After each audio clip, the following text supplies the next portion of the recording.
मैं आकाश के समान हूं, सबके भीतर भी और सबसे बाहर भी। मैं किसी सीमा में बंधा हुआ नहीं हूं। न मुझ में कोई परिवर्तन होता है, न मुझ पर किसी वस्तु का लेप लगता है। मैं सदा एक सा, अचल, निर्मल और निर्लिप्त हूं। मैं वही नित्य, शुद्ध, मुक्त और अखंड आनंद स्वरूप परम ब्रह्म हूं, जो एक है, अद्वितीय है, सत्य है और ज्ञान तथा अनंतता का ही स्वरूप है। वही ब्रह्म मैं ही हूं। इस सत्य का निरंतर अभ्यास ही आत्मबोध का मार्ग है। जब ये भाव गहराता है कि मैं ब्रह्म हूं, तब ये संस्कार अज्ञान और उससे उत्पन्न सभी विक्षेपों तथा भ्रांतियों को उसी प्रकार नष्ट कर देता है जैसे कोई प्रभावशाली औषधि रोगों का समूल नाश कर देती है। ये केवल विचार नहीं, बल्कि निरंतर अभ्यास से उत्पन्न हुआ एक जीवंत अनुभव है, जो भीतर की अंधकारमयी परतों को धीरे धीरे भस्म कर देता है।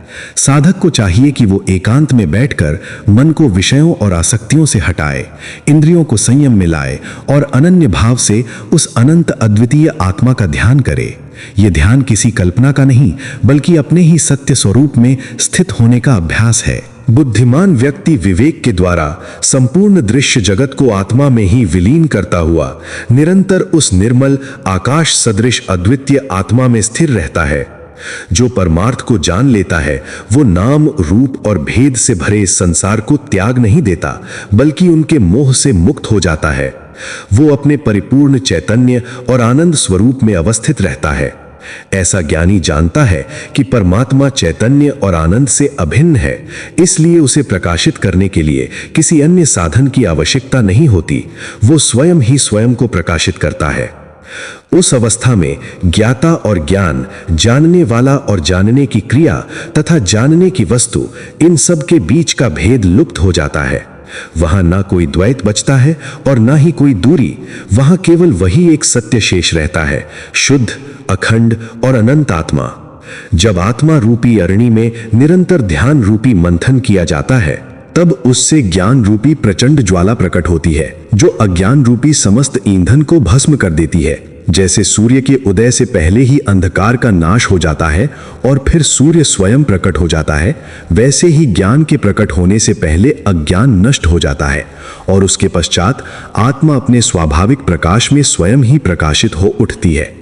आत्मा वास्तव में कभी अप्राप्त नहीं होती, वह सदा प्राप्त ही है, किंतु अज्ञान के कारण वह अप्राप्त सी प्रतीत होती है। जैसे किसी व्यक्ति के गले में ही खोया हुआ हार उसी के गले में मिल जाता है, वैसे ही आत्मा भी सदा अपने ही भीतर विद्यमान है। अज्ञान के रहते वह छिपी हुई सी लगती है और अज्ञान के नष्ट हो जाने पर प्राप्त हुई प्रतीत होती है। भ्रम के कारण जैसे किसी वृक्ष के ठोंठ को मनुष्य समझ लिया जाता है, वैसे ही भ्रांति के कारण भ्रम में जीव भाव की कल्पना हो जाती है। परंतु जैसे ही जीव को अपने वास्तविक स्वरूप का बोध हो जाता है, वैसे ही वह जीव भाव नष्ट हो जाता है। जैसे दिशाओं का सही ज्ञान हो जाने पर दिशा संबंधी भ्रम समाप्त हो जाता है, वैसे ही अपने सच्चे स्वरूप के प्रत्यक्ष अनुभव से उत्पन्न ज्ञान द्वारा मैं और मेरा का अज्ञान तत्काल दूर हो जाता है। पूर्ण ज्ञान को प्राप्त योगी अपनी ज्ञान दृष्टि से संपूर्ण जगत को अपनी ही आत्मा में स्थित देखता है। उसे यह स्पष्ट अनुभव होता है कि यह सारा जगत आत्मा से भिन्न कुछ भी नहीं है। जैसे घड़ा, कलश और अन्य सभी रूप वास्तव में मिट्टी से भिन्न नहीं होते, वैसे ही ज्ञानी के लिए सभी नाम और रूप एक ही आत्मा के विभिन्न प्रकाश मात्र होते हैं। इसलिए वो सबको आत्मा ही देखता है, भेद नहीं करता। ऐसा ज्ञान से युक्त जीवन मुक्त पुरुष पूर्वोक्त सभी उपाधियों और उनके गुणों का त्याग कर देता है। वो देह, मन और बुद्धि से अपने को अलग जानकर उनके प्रभाव से मुक्त हो जाता है और आत्मा के शुद्ध, अखंड और निर्लिप्त स्वरूप में स्थित हो जाता है।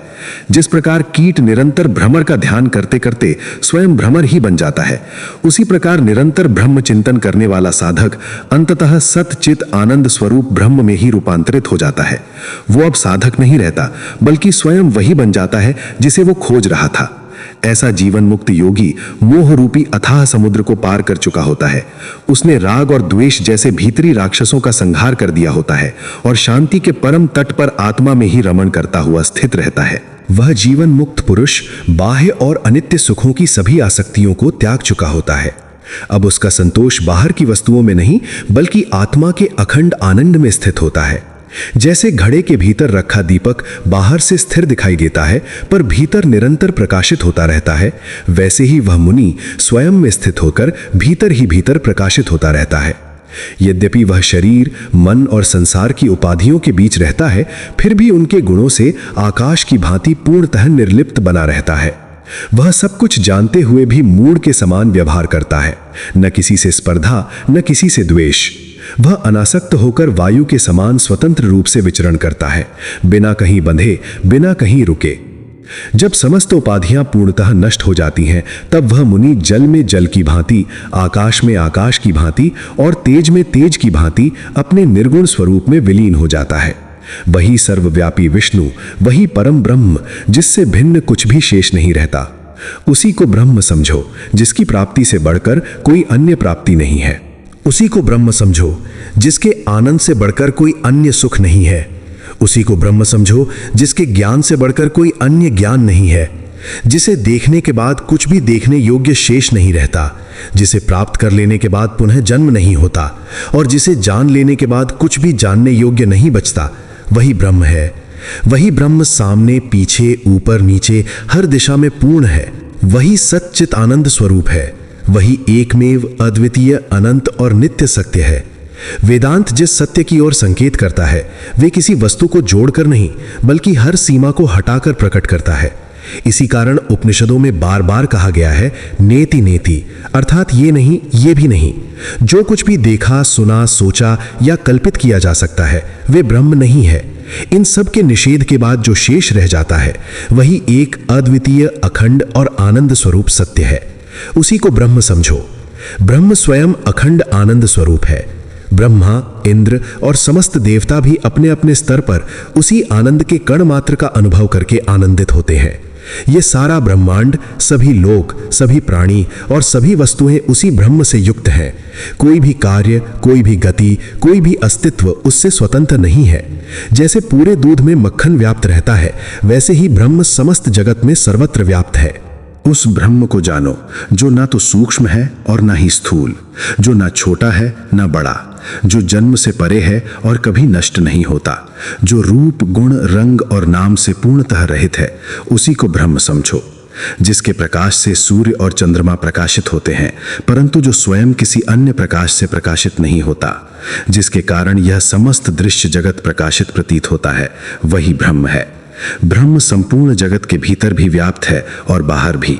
वह सबको प्रकाशित करता हुआ स्वयं भी प्रकाशित रहता है। जैसे तपे हुए लोहे के गोले में अग्नि भीतर और बाहर दोनों ओर समान रूप से व्याप्त रहती है और स्वयं भी अग्नि ही बनी रहती है, ठीक उसी प्रकार ब्रह्म जगत में व्याप्त होकर भी उससे अप्रभावित रहता है।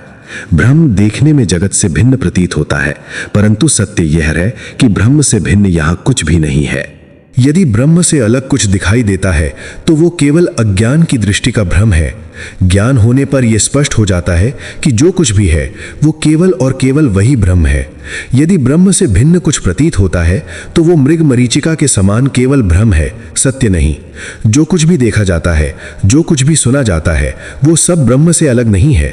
तत्व ज्ञान के उदय होने पर साधक को यह स्पष्ट अनुभव होने लगता है कि यह संपूर्ण जगत अपने सभी रूपों और नामों सहित केवल वही एक सच्चित आनंद स्वरूप ब्रह्म है। तब अलगाव का कोई भाव शेष नहीं रहता। सर्वव्यापी सच्चित आत्मा को केवल ज्ञान दृष्टि से ही देखा जा सकता है। जैसे प्रकाशमान सूर्य को कोई अंधा व्यक्ति नहीं देख सकता, वैसे ही अज्ञान की दृष्टि से आत्मा का साक्षात्कार संभव नहीं है। आत्मा इंद्रियों का विषय नहीं है, वो केवल विवेक और ज्ञान के द्वारा ही अनुभूत होती है। जब जीव श्रवण, मनन और निदिध्यासन के द्वारा प्रज्वलित ज्ञान अग्नि में भली भांति तप्त हो जाता है, तब उसकी समस्त मलिनताएं नष्ट हो जाती हैं। वह ठीक उसी प्रकार निर्मल हो जाता है जैसे अग्नि में तपकर सोना अपनी शुद्ध चमक प्रकट कर देता है। तब जीव का वास्तविक स्वरूप स्वयं ही प्रकाशित होने लगता है। जब हृदय आकाश में आत्मा रूपी ज्ञान सूर्य का उदय होता है, तब अज्ञान रूपी अंधकार पूर्णतः नष्ट हो जाता है। उस प्रकाश में सर्वव्यापी, सबका आधारभूत ब्रह्म स्वयं प्रकट हो उठता है और उसी के प्रकाश से समस्त जगत प्रकाशित प्रतीत होने लगता है। वह आत्मा दिशा, देश और काल से परे है। वह सर्वत्र व्याप्त है, समस्त शीत ताप को हरने वाला है, नित्य आनंद स्वरूप और पूर्णतः निर्मल है। जो साधक अपने इसी आत्मा रूपी तीर्थ में अवस्थित हो जाता है, वह बाहर से पूर्णतः निष्क्रिय दिखाई देता है, पर भीतर से वह सर्वज्ञ, सर्वव्यापी और अमृत स्वरूप हो जाता है।